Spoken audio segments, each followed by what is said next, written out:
नमस्ते बच्चों। आज हम कक्षा 9th का काव्यांश का चैप्टर है स्पर्श का नए इलाके में और खुशबू रचते हैं हाथ। इसमें दो कविताएं हैं जो अरुण कमल द्वारा रचित हैं। ये आप पढ़ेंगे। तो सबसे पहले बच्चों हम इनके कवि के बारे में जान लेते हैं। तो अरुण कमल जी का जन्म बिहार के रोहतास जिले में हुआ था, वहाँ के नासिरगंज में 15 फरवरी 1949 को। इन्होंने पटना विश्वविद्यालय में अध्यापन के साथ काव्य रचना पर भी विशेष ध्यान दिया। कविता के क्षेत्र में आम आदमी की समस्याओं तथा सामाजिक राजनीतिक विषमताओं में उलझे इंसान की अनुभूतियों को विशेष महत्व दिया।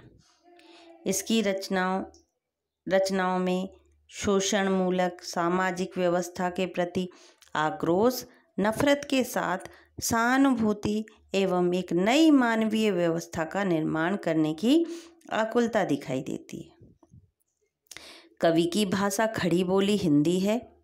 छंदों के बंधन से मुक्त कवि की मुक्तक शैली में लिखी कविताएं कुछ आप बीती और कुछ जग बीती सुनाती। बच्चों, इनकी कुछ प्रमुख कृतियां हैं। अपनी केवल धार, सबूत, नए इलाके में, पुतली में संसार, कविता और समय, मायाकोवस्की की आत्मकथा, जंगल बुक का अंग्रेजी में अनुवाद इत्यादि। तो बच्चों, इनकी जो पहली कविता है नए इलाके में, इसे हम पढ़ने जा रहे हैं। तो इन नए बसते इलाके में जहाँ रोज बन रहे हैं नए नए मकान, मैं अक्सर रास्ता भूल जाता हूँ। धोखा दे जाते हैं पुराने निशान। खोजता हूँ ताकता पीपल का पेड़, खोजता हूँ ढहा हुआ घर और जमीन का खाली टुकड़ा जहाँ से बाएं मुड़ना था मुझे। फिर 2 मकान बाद बिना रंग वाले लोहे के फाटक का घर था, 1 मंजिला, और मैं हर बार एक घर पीछे चल देता हूँ या 2 घर आगे ठकमकाता हूँ। अब बच्चों, यहाँ तक ठकमकाता तक मैं आपको समझा देती हूँ। पहले जैसे इलाके को क्षेत्र कहते हैं बच्चों। ढा यानी ध्वस्त यानी ढह गया। ठकमकाना यानी डगमगाते कदमों से। अब बच्चों, इसके बारे में समझ लेते हैं कि इस काव्यांश में कवि ने नित्य नवीन निर्माण के कारण उत्पन्न पहचान के संकटों को व्यक्त किया। रोज रोज बनते इन नए नए मकानों की भूल भुलैया में कवि रास्ता भूल जाता है। गंतव्य तक पहुंचने के लिए उसके विभिन्न निशान उसे धोखा दे जाते हैं।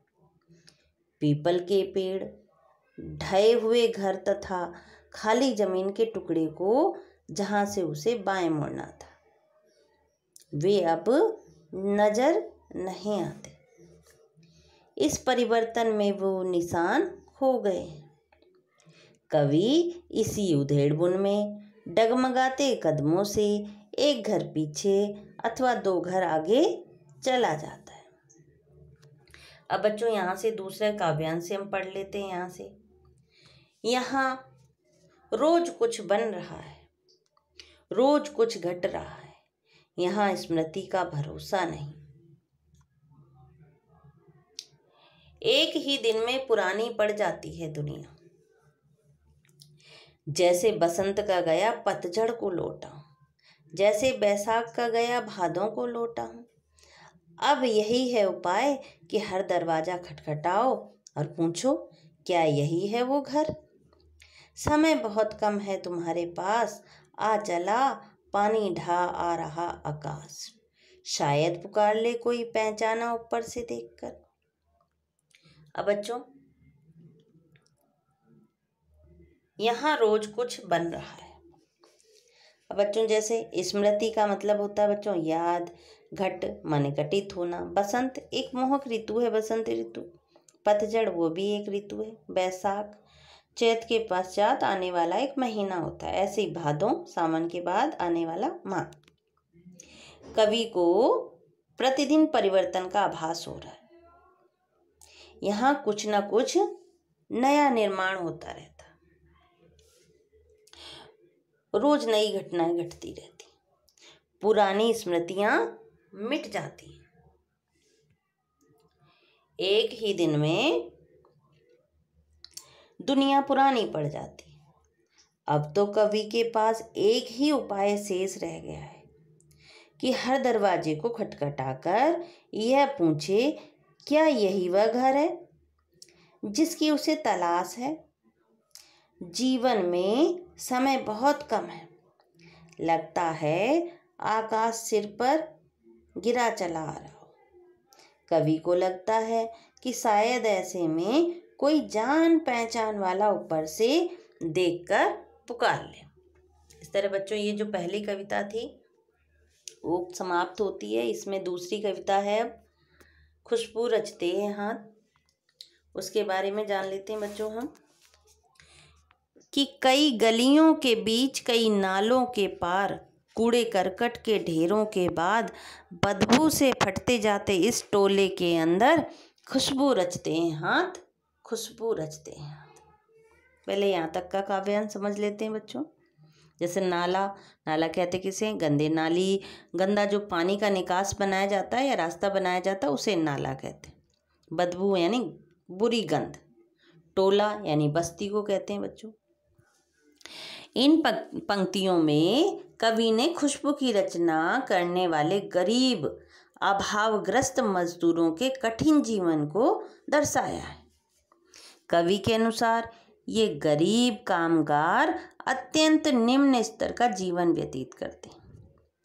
जो हाथ खुशबू फैलाने वाली अगरबत्तियों का निर्माण करते हैं वे स्वयं बदबूदार और तंग बस्तियों में जीवन यापन करते हैं।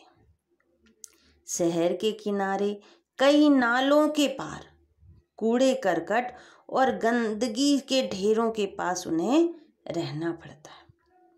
और फिर भी ये मजदूर, गरीब मजदूर, दूसरों के जीवन को सुगंध और आनंद से भर देते हैं। अब बच्चों इसमें तरह तरह के हाथों के बारे में बताया है। यहाँ से उभरी नसों वाले हाथ, घिसे नाखूनों वाले हाथ, पीपल के पत्ते से नए नए हाथ, जूही की डाल से खुशबूदार हाथ, गंदे कटे फिटे हाथ, जख्म से फटे हुए हाथ, खुशबू रचते हाथ, खुशबू रचते। अब बच्चों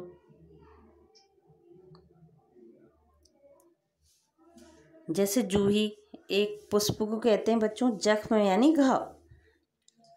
बच्चों अब इसके बारे में जान लेते हैं, हम समझ लेते हैं कि कवि ने खुशबू की रचना करने वाले गरीबों की जीवन की सच्चाई की इसमें व्यंजना की है। इन गरीब मजदूरों की यह दयनीय दशा का वर्णन करते हुए कवि कहते हैं कि ये मजदूर खुशबूदार अगरबत्तियां बनाकर हमारे जीवन को सुगंध से भर देते हैं। उन मजदूरों में ऐसे वृद्ध लोग भी हैं जिनके हाथों की नसें उभरी हुई हैं। उनमें से कुछ ऐसे भी हैं जिनके हाथों के नाखून घिस चुके हैं। पीपल के पत्तों के समान कोमल हाथ वाले नन्हे नन्हे बालक भी हैं।